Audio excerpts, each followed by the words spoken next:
Vaidade de vaidades, diz o pregador. Vaidade de vaidades. Tudo é vaidade. Essa hoje à noite é a terceira mensagem com o título Descobrindo a Fonte da Nossa Depressão. Descobrindo a fonte da nossa depressão. Quando eu cheguei aqui em Ouro Preto do Oeste, eu vim de São Paulo, e eu comecei a conversar com as pessoas. Eu não tinha carro, eu não tinha muita coisa que eu tenho hoje, uma situação mais complicada na época, e eu cheguei a conhecer muitas pessoas, tentando alugar uma casa e outras coisas. Mas eu percebi algo, que há uma certa depressão.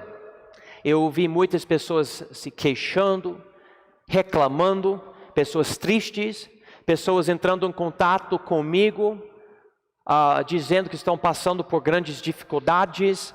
Eu vi muitos divórcios e separações e drogas e tanta coisa. E eu percebi que há um certo espírito. Eu não posso dizer que ainda existe aqui em Ouro Preto do jeito que existia naquela época, mas ainda eu vejo coisas.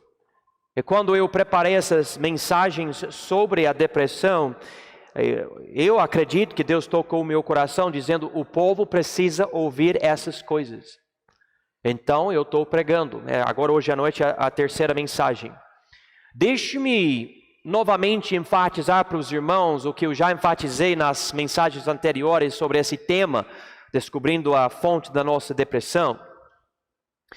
Existem fontes físicas e mentais, além das fontes espirituais. Eu estou focando e enfatizando o que é que a Bíblia fala, fontes espirituais, coisas dentro do ser humano que afetam a nossa emoção, mentalidade e até a nossa área física, né? E tudo. Mas eu sei, eu não nego isso, já enfatizei isso. Você pode passar por um período de depressão por causa de uma enfermidade física ou mental, e algo que você não tem como controlar.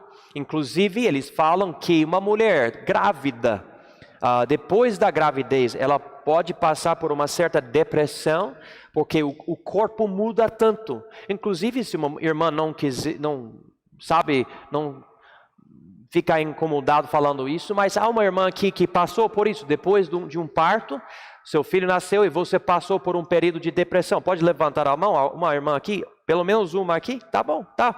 Acontece, às vezes é algo bem sério. Nós não estamos aqui para dizer que tal não existe, ou que você pode nascer com um problema mental que leva a uma certa inclinação para pensamentos negativos, etc. Mas afinal de contas, enquanto o mundo muitas vezes fala que somente essas coisas são a fonte da depressão, a Bíblia fala em vários lugares de várias outras fontes de depressão também. E nas duas mensagens anteriores eu mostrei através do livro de Jó, a vida de Jó, que você pode passar por uma grande tragédia, ser uma pessoa saudável, uma pessoa de uma mente reta e temente a Deus, mas você pode passar por algo tão difícil que você quer morrer. Também eu falei sobre Moisés, ele recebeu um cargo indesejável, ele não quis, ele não procurava isso, mas Deus deu para ele, ele falou para Deus matar ele, porque ele não quis, ele falou, eu não aguento isso, mas causou uma depressão na vida dele, Deus acabou ajudando ele. Também, na semana passada, eu mencionei culpa, por causa do nosso pecado, pode causar grande depressão. Davi, você pode ler Salmo 38, e você vê a depressão que afetou até a saúde dele, por causa da depressão que ele tinha, provavelmente depois de cometer adultério com a Batseba.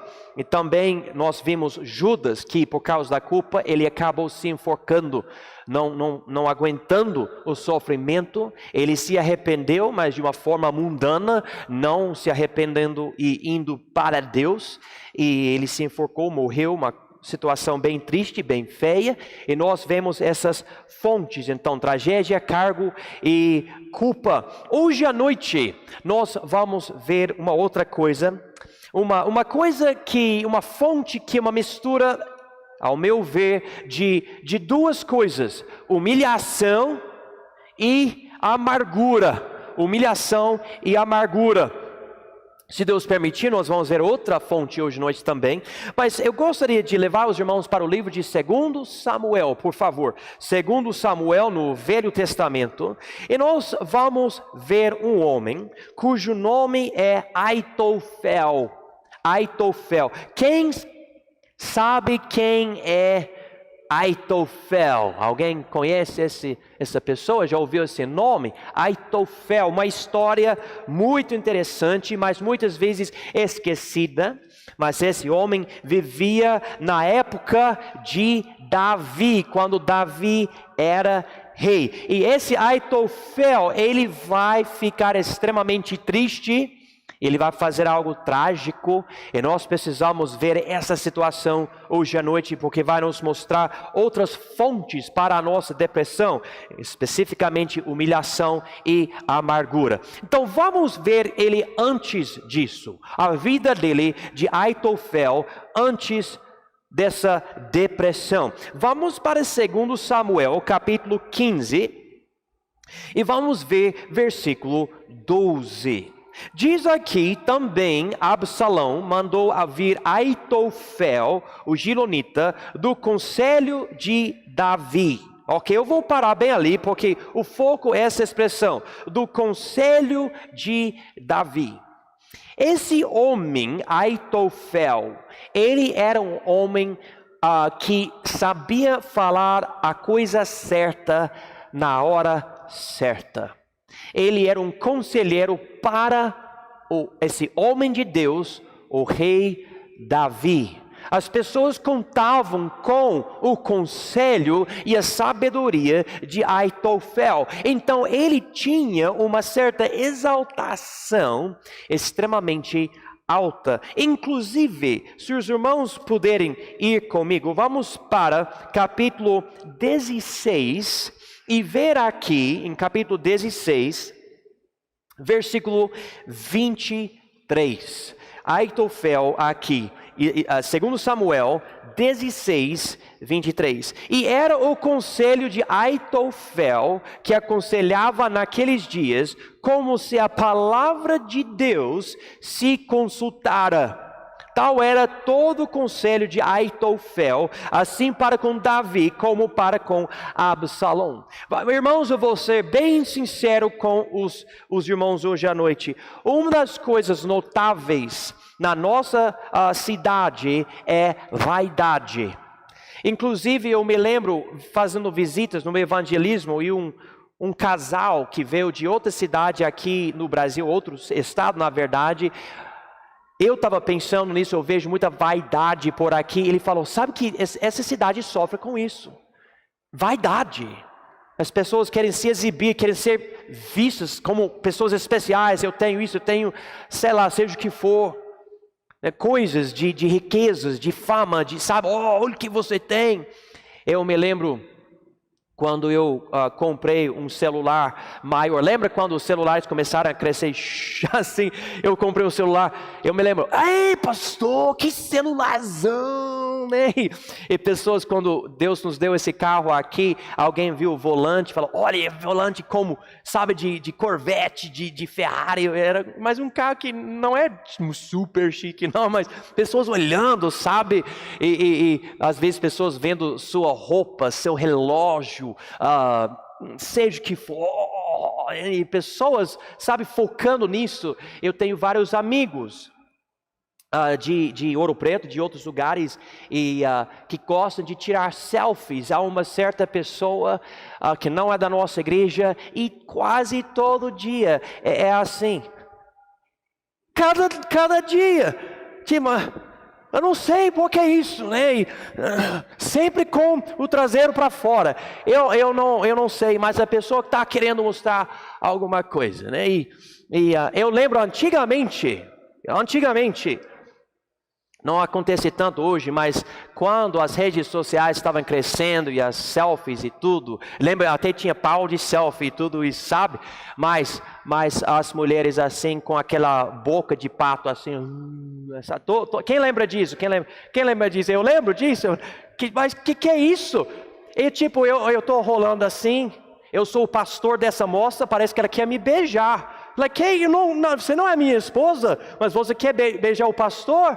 Que é isso, né? Mas as pessoas querendo ser alguma coisa, se manifestar e viajando e tirando fotos e mostrando, olha onde eu estou e tudo.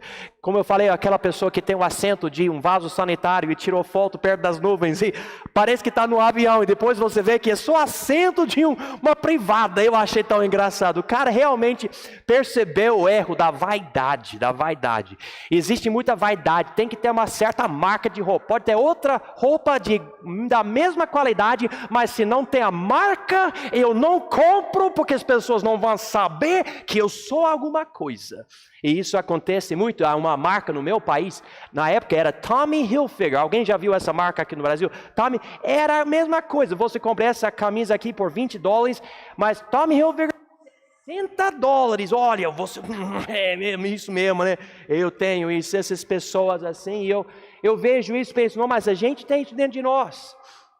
Essa vaidade, eu quero ser alguma coisa, né? E agora hoje em dia, você pode ir para um cirurgião e você pode cortar cada parte da sua carne e se transformar uma coisa. Você tem coisas 3 vezes maior do que você tinha antes. E agora todo mundo olha para você. Você tem lábios que é desse tamanho. Você tem tudo que você quer, desse jeito. Você é um monte de plástico. Então, olha só, essa coisa mais bonita. Mas você é falso. Você não é isso, não. Você não nasceu desse jeito. Deus não criou você desse jeito, mas você quer isso, você quer mostrar todas as curvas que você tem ou não tinha, mas você tem agora porque você tem algo de um laboratório, tá? Então a gente tem essa vaidade dentro de nós, existe isso infelizmente, mas eu vou falar para vocês, existe um grande perigo em tudo isso, porque você pode se exaltar até um certo ponto e focar tanto nisso, e um dia, Deus pode tirar isso de você. E se Ele tirar de você o que é seu foco, isso pode causar em você uma grande depressão. E tem muita pessoa que não escapa disso. Não sei se é verdade, mas alguém me disse que há um certo senhor aqui na nossa cidade, que parece que ele perdeu a mente dele. E ele vai perambulando nas ruas, mas aparentemente anos atrás, ele era um homem rico, e perdeu tudo. Não sei se era por causa da esposa dele ou não, mas ele perdeu não somente a riqueza, mas por causa disso, ele perdeu a mente dele. Algo, vamos dizer, quebrou no cérebro dele por causa disso. E quando você foca tanto nas coisas, nas riquezas, na fama, você não compreende o valor das coisas eternas, e você acaba não tendo uma visão das coisas eternas. Mas eu quero isso, eu quero ser visto, eu quero ser conhecido assim, e a vaidade, e é triste. E esse Aitofel, irmãos, Aitofel, ele tinha um certo jeito de dar conselho, que ele era um dos conselheiros do rei Davi. E Israel estava passando por um avivamento através de Davi, o que Deus estava fazendo nele. Imagine esse homem, e a Bíblia diz aqui que ele aconselhava naqueles dias como se, o conselho dele era como se a palavra de Deus se consultara. Então as pessoas ouviam ele, é Deus.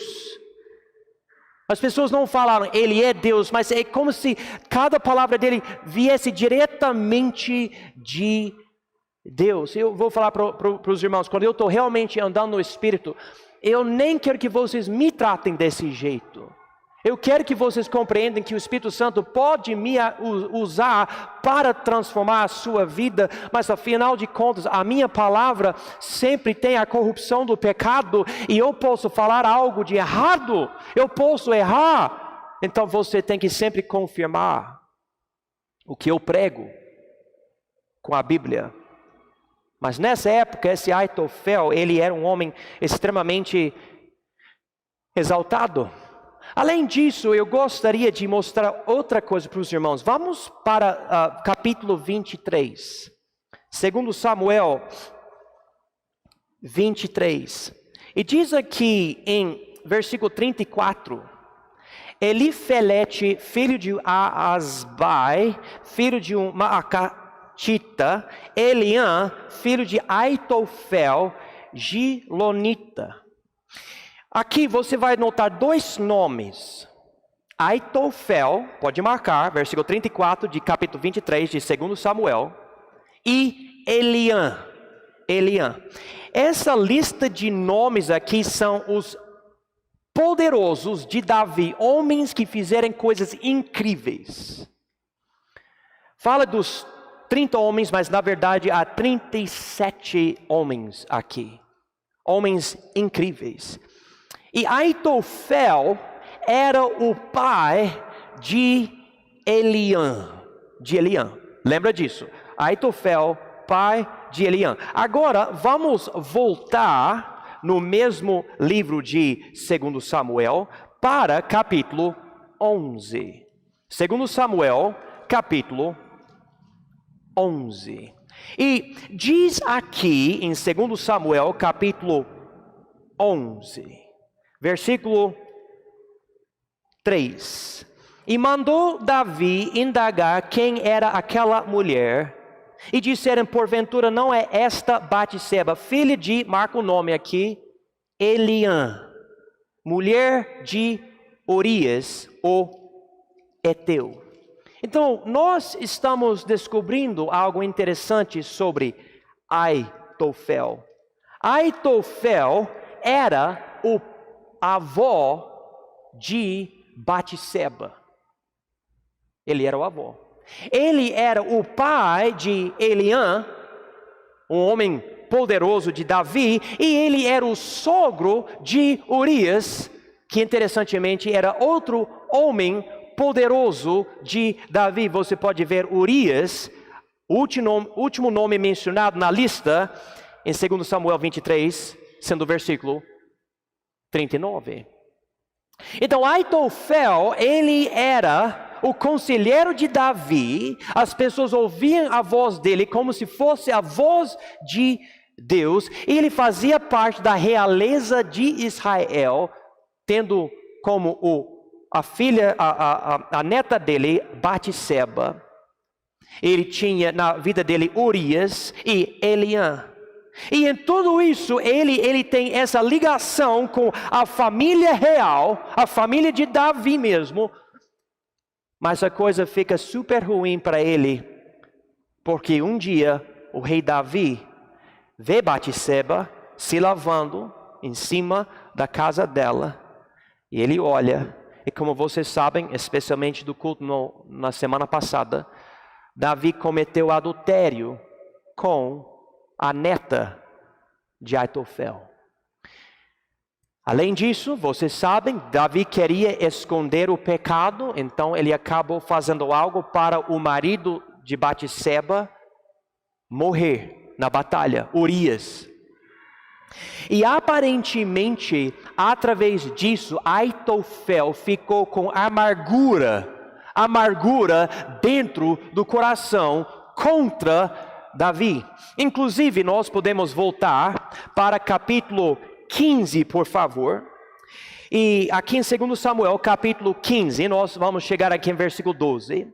Diz também, Absalão mandou vir Aitofel, o Gilonita, do conselho de Davi, à sua cidade de Giló, que não é o fruto, mas estando ele oferecendo os seus sacrifícios, e a conjuração se fortificava, e vinha o povo e ia crescendo com Absalão. Então, quando Davi cometeu adultério, o profeta Natan disse: a espada nunca vai sair da sua casa, Davi, como uma consequência do seu pecado contra Batseba e contra Urias.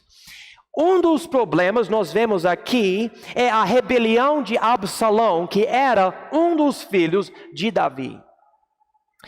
Davi, mais velho, não conseguindo fazer muitas coisas, ele estava deitado e tudo. O filho dele acabou ganhando o coração da nação, quando Davi não conseguia fazer muita coisa. Diz aqui em 2 Samuel 15, versículo 6, e desta maneira fazia Absalão a todo Israel que vinha ao rei para juízo, assim furtava Absalão o coração dos homens de Israel. Então uma traição pelo próprio filho dele contra ele, Absalão contra Davi.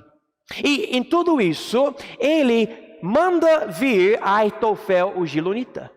Esse Gilonita, Aitofel, era para ele falar: não, eu não vou te ajudar, você está agindo contra o rei.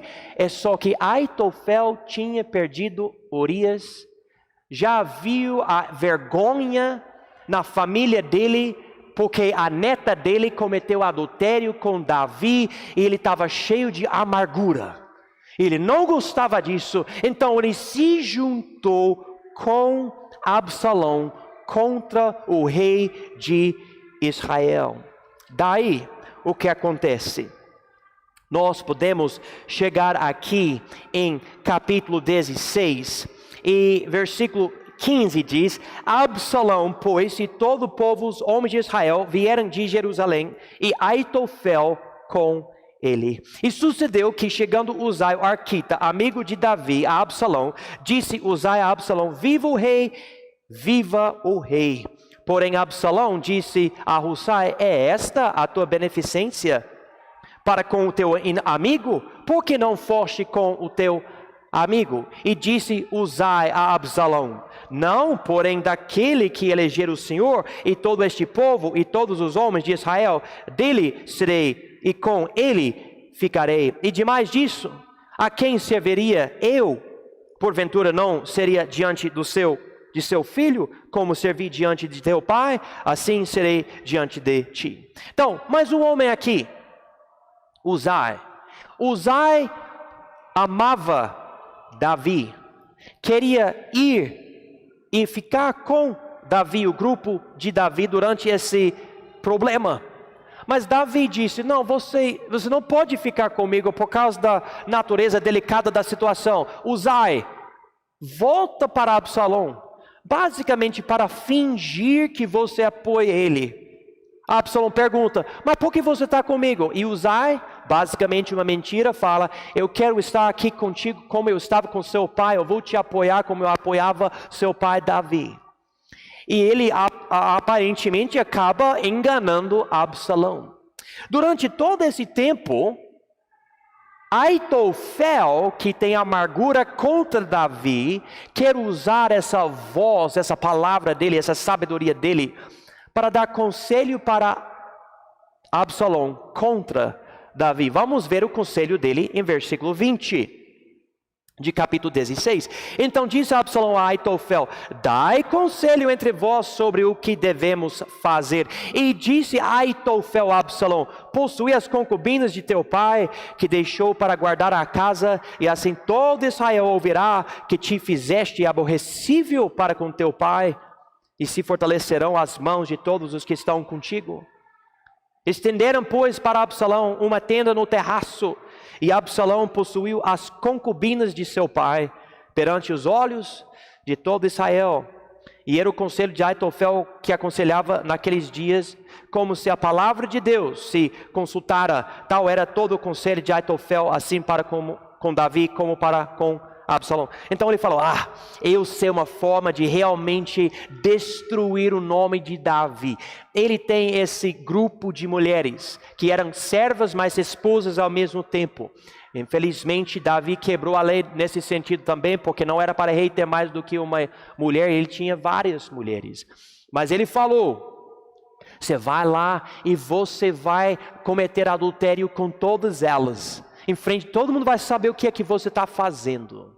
E daí o nome dele vai ficar sujo. Ele não é nada, não consegue tirar nem o filho dele das mulheres dele, das concubinas dele. Esse era o conselho de amargura que veio do coração desse Aitofel. Um homem que tinha tanta sabedoria, mas agora focado em uma coisa: eu quero destruir Davi. Na verdade, Aitofel não quer parar com isso. Ele quer ser mais do que conselheiro, agora ele quer ser um soldado e fazer coisas agressivas contra Davi. Vamos notar isso. Versículo 1 do próximo capítulo. Disse mais Aitofel a Absalão: deixa-me escolher 12.000 homens e me levantarei e perseguirei a Davi esta noite. Irei sobre ele, pois está cansado e frouxo de mãos, e o espantarei e fugirá todo o povo que está com ele, e então ferirei somente o rei. Então ele ficou louco, ele falou: eu vou lá, Absalão, eu vou lá e eu vou matar ele, eu vou matar Davi. Versículo 3: e farei tornar a ti todo o povo, pois o homem a quem tu buscas é como se tornassem todos, assim todo o povo estará em paz.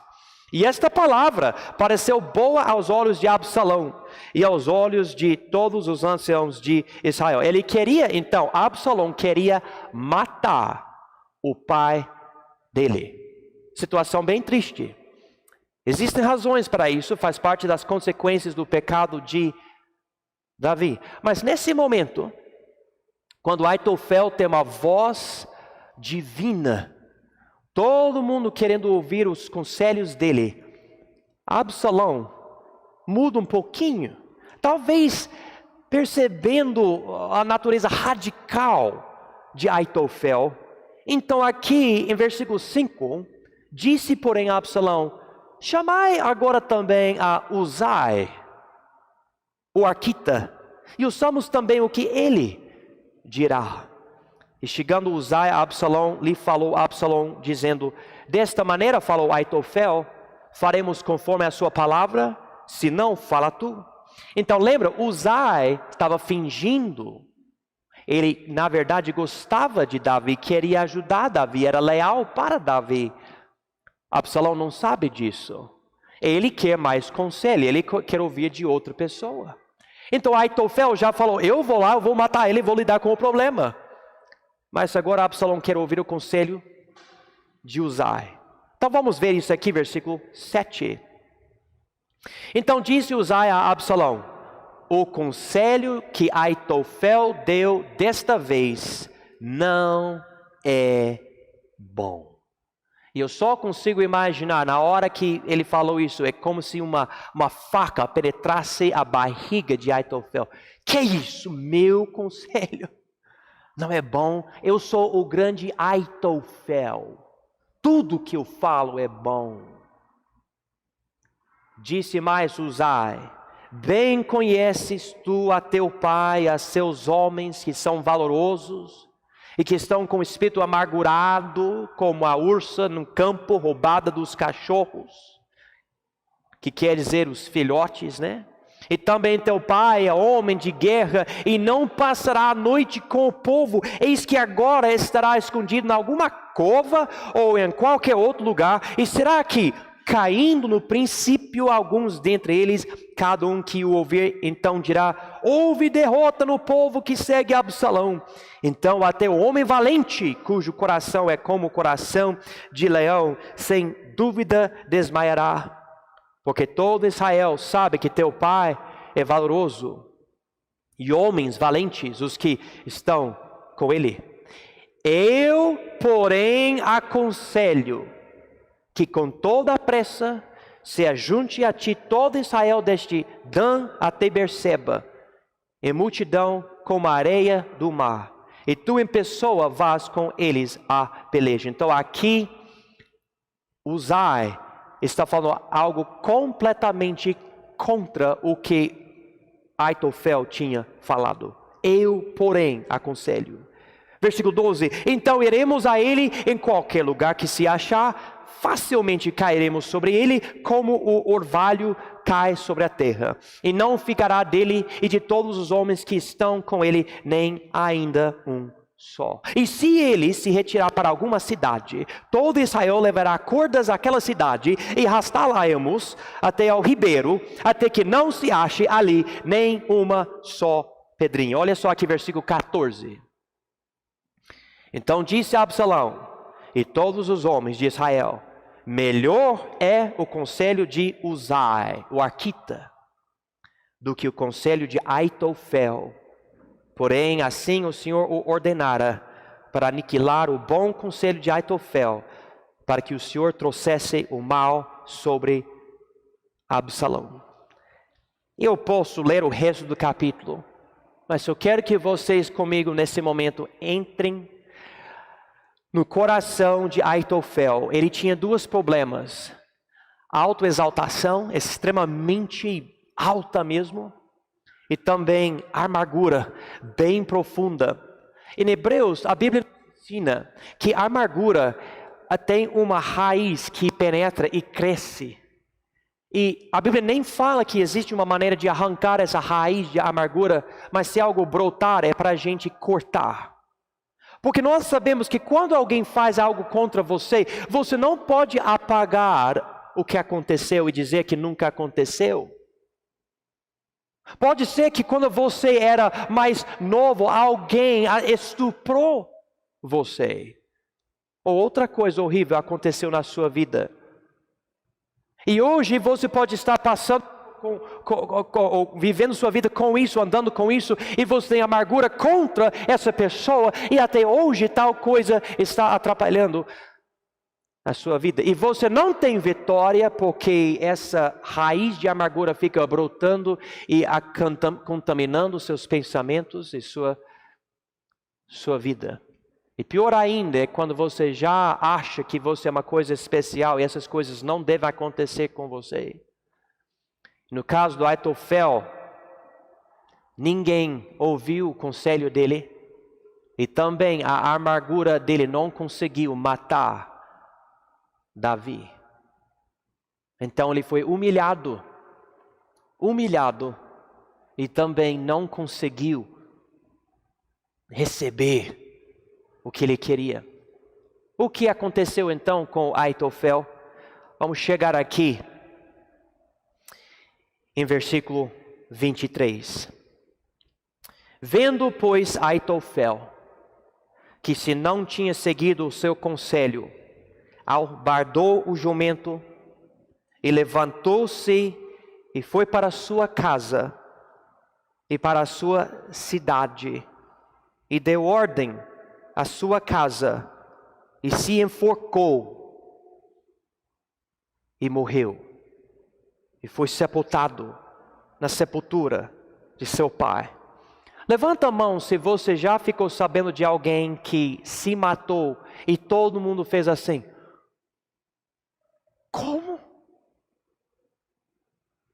Por quê? E você pode ver um caso desse e ver ele morto, pendurado numa árvore, alguma coisa.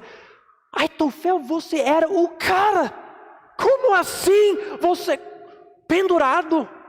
Eu estava escutando o pastor que me batizou anos atrás, pregando uma mensagem. Ele falou que no ministério dele ele tinha visto 6 suicídios. Ele falou que cada vez que ele pesquisou para entender por que a pessoa se matou, toda vez ele achou amargura na pessoa, cada vez. Ele acredita, ele não está pregando que é sempre assim, mas ele acredita que na maioria dos casos, as pessoas se matam porque não têm o que querem.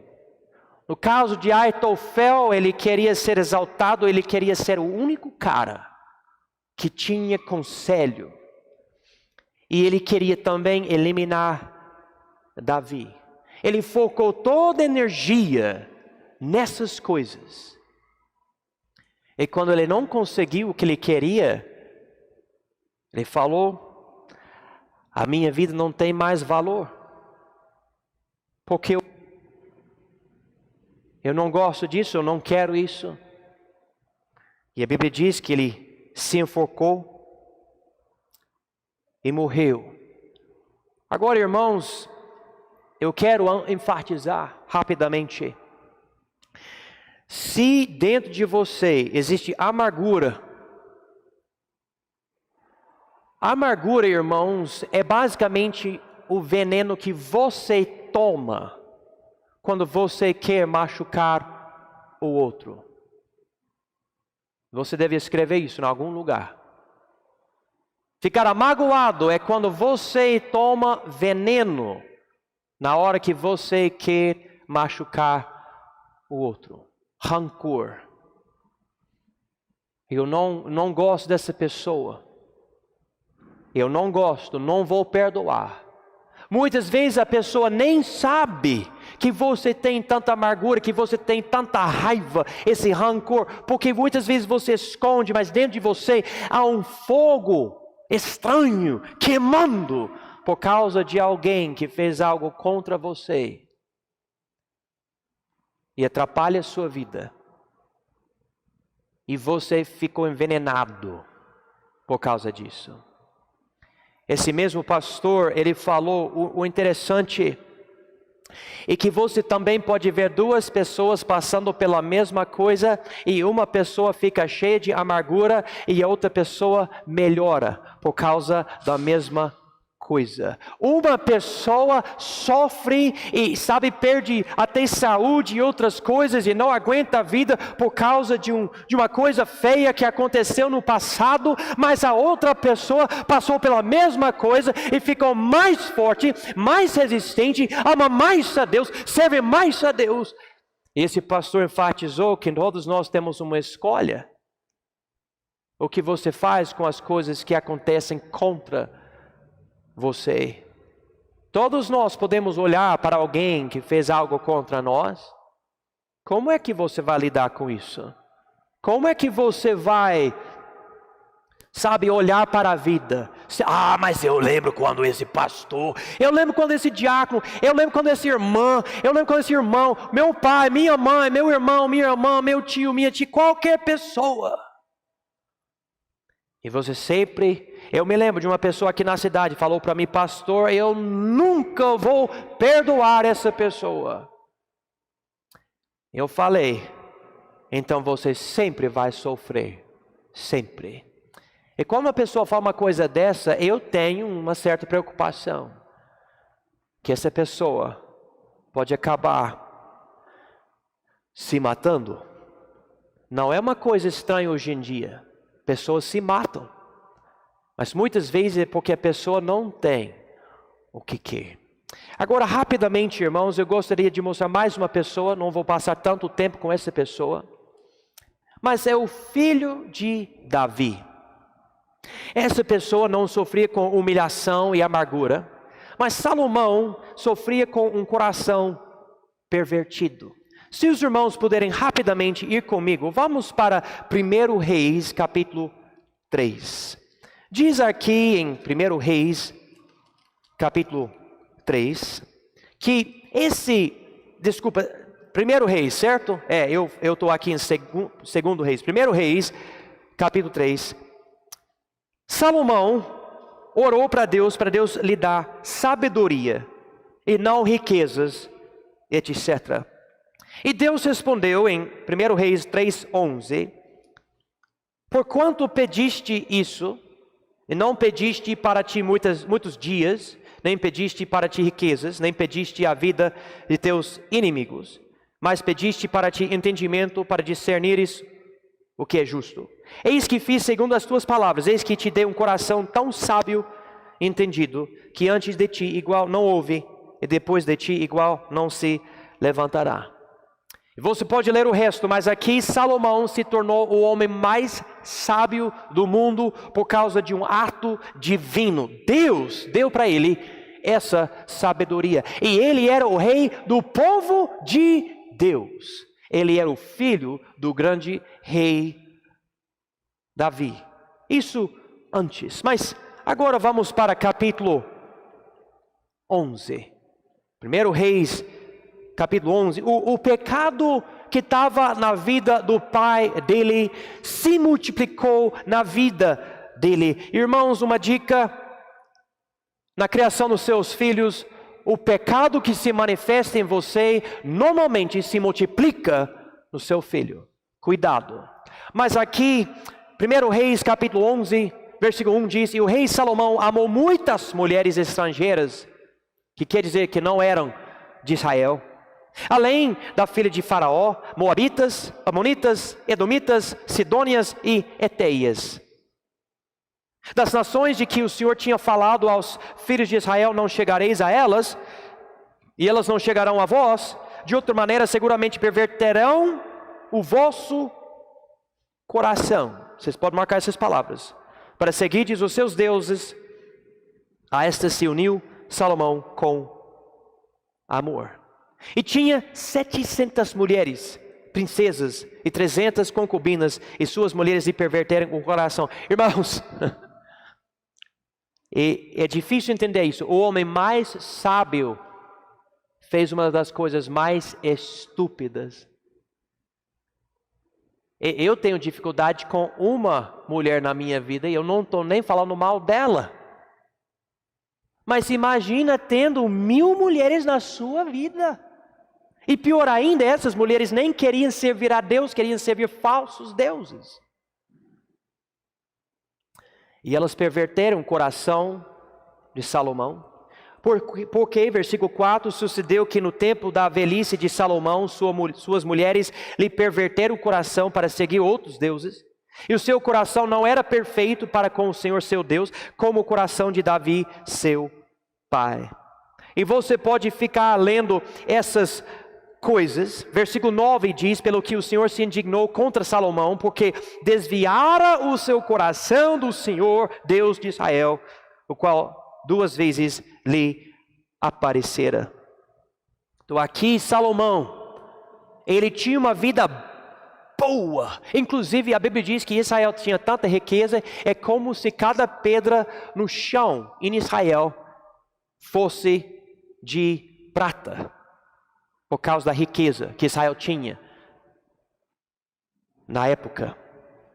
Mas esse homem acabou indo atrás desses falsos deuses. E quando você estuda os falsos deuses na região, eram deuses de grande fornicação. Os templos não tinham sacerdotes como o templo de Israel. Os templos deles tinham prostitutas. E sexualidade com as prostitutas era uma forma de adorar esses falsos deuses. Eu não posso nem explicar para vocês tudo o que acontecia. E Salomão foi atrás desse tipo de coisa. Salomão, ele era um homem que ficou super sensual, um homem que queria vaidade. No início ele não percebia que era vaidade, mas ao longo do tempo ele queria coisas que não prestavam e começava a perceber como ele estava perdendo a vida dele. Se os irmãos puderem rapidamente ir comigo para o livro de Eclesiastes. Aqui, Eclesiastes capítulo 1, versículo 2, Salomão diz: vaidade de vaidades, diz o pregador, vaidade de vaidades, tudo é vaidade. Se quiser marcar na sua Bíblia, a palavra vaidade na língua hebraica quer dizer vapor, né? Quem como criança você viu uma panela de água fervendo e você quis pegar o vapor, talvez queimou a mão, mas você não conseguiu? Ele falou, tudo é assim. É que ele tinha deixado Deus ao lado, ele não quis servir a Deus, ele quis servir as paixões, a sensualidade, o entretenimento, o que dava prazer para ele, ele queria, ele buscava isso em mulheres, em trabalho, em livros, em tudo, qualquer coisa. E as pessoas acreditam que ele escreveu esse livro no fim da vida dele. Ele disse aqui, vaidade de vaidades, diz o pregador, vaidade de vaidades, tudo é vaidade. Assim que você tira Deus da sua vida, nada tem significado, nada tem importância. Se é só prazer, daí nós podemos ler, por exemplo, capítulo 2, versículo 11. E olhei eu para todas as obras que fizerem as minhas mãos, como também para o trabalho que eu, trabalhando, tinha feito. E eis que tudo era vaidade e aflição de espírito, e que proveito nenhum havia debaixo do sol. Um tempo atrás, eu acho que eu até conversei contigo, Paulo, sobre essa mulher. Eu não sei se ela morava aqui na cidade ou outro lugar, eu não lembro onde ela morava. Mas ela perdeu o foco, ela não tinha Deus na mente dela. E ela viu as coisas normais da vida, as rotinas. E um dia, ela estava escovando os dentes. Ela pensou, por que eu faço isso todos os dias? Isso é ridículo. Isso não é nada. E por causa disso, ela se matou. Ela se matou. Se matou. Aqui Salomão tinha um coração pervertido, que quer dizer, o coração dele se desviou de Deus, ele perdeu todo o valor. Por que eu estou trabalhando tanto? Por que eu sofro com essas coisas? Por que ninguém me entende? Por que eu tenho essas dores no meu corpo? Por que as pessoas falam as coisas que falam para mim? As críticas, eu não entendo. E a pessoa chega a um certo ponto de não valorizar nada na vida, e toda a vida perde significado. A pessoa sofre psicologicamente porque a pessoa perdeu Deus no coração. Não que Deus fugiu, não. Deus não foi para lugar nenhum. Deus não abandonou a pessoa, mas a pessoa abandonou a Deus. E chegou a um ponto de ficar tão longe de Deus. Às vezes eu converso com pessoas e eu fico, irmãos, chocado. Alguém que andava com Deus e falava de Deus, agora hoje está tão longe, tão deprimido, tão triste. E a pessoa não quer ouvir as coisas de Deus. Salomão disse aqui em Eclesiastes capítulo 4, versículos 1 e 2, depois voltei-me e atentei para todas as opressões que se fazem debaixo do sol, e escrevi as lágrimas dos que foram oprimidos e dos que não têm consolador. E a força estava do lado dos seus opressores, mas eles não tinham consolador. Por isso eu louvei os que já morreram mais do que os que vivem ainda. Para ele, estar morto é melhor do que viver. Graças a Deus, no fim de Eclesiastes, ele dá bom conselho, ele percebe o erro do caminho dele. E nós podemos ler, se os irmãos puderem ir comigo para o último capítulo de Eclesiastes, capítulo 12. Ele fala para os jovens o seguinte, Eclesiastes capítulo 12, versículo 1. Lembra-te também do teu Criador, nos dias da tua mocidade, antes que venham os maus dias, e cheguem os anos dos quais venham a dizer, não tenho neles contentamento. Então Salomão no fim diz, olha, não façam o que eu fiz, não vai atrás das coisas desse mundo, os prazeres, e o entretenimento, e a sensualidade, ou tentar usar trabalho ou outra coisa para ocupar o espaço do seu coração. A única pessoa que pode encher seu coração e dar contentamento verdadeiro é Deus. Volte para Deus. Salomão está dizendo na tristeza dos dias maus, ou seja, no fim da vida dele. Ele diz aqui, em versículo 12, e demais disto, filho meu, atenta, não há limite para fazer muitos livros e muito estudo, enfado da carne. Até estudos, irmãos, até coisas boas. Você pode ocupar tanta sua vida com essas coisas boas e preste atenção, você está perdendo a sua vida. Porque não é uma vida voltada para Deus. Então ele diz na conclusão, de tudo que se tem ouvido, o fim é, teme a Deus e guarda os seus mandamentos, porque isto é o dever de todo homem. Por Deus há de trazer a juízo toda a obra e até tudo que está encoberto, quer seja bom, quer seja mal. Irmãos, eu não sou contra a ideia de morrer, um dia eu vou morrer. O que eu não quero é o seguinte, eu não quero morrer E vamos dizer que eu estou no leito, prestes a morrer, percebendo que eu estou nos meus últimos momentos. Eu não quero pensar, nossa, eu perdi a minha vida, eu não fiz o que Deus queria para mim. Não, eu quero Deus na minha vida todos os dias. E eu posso chegar ao fim da minha vida com alegria, uma sensação de contentamento dentro de mim, porque eu realmente usei a minha vida para a glória de Deus. E nós estamos vendo aqui hoje à noite, no caso de Aitofel, você pode focar na sua fama, ou na sua amargura, e perdendo o foco, você pode cair em grande depressão. Ou você pode ser como Salomão e ver valor em coisas que são somente coisas mundanas, não são de Deus, são até coisas boas às vezes. Mas Deus fica longe de você. E você pode até clamar um dia, vaidades e vaidades, tudo é vaidade. Eu não quero, mas eu vou falar, por favor, não perca a sua vida.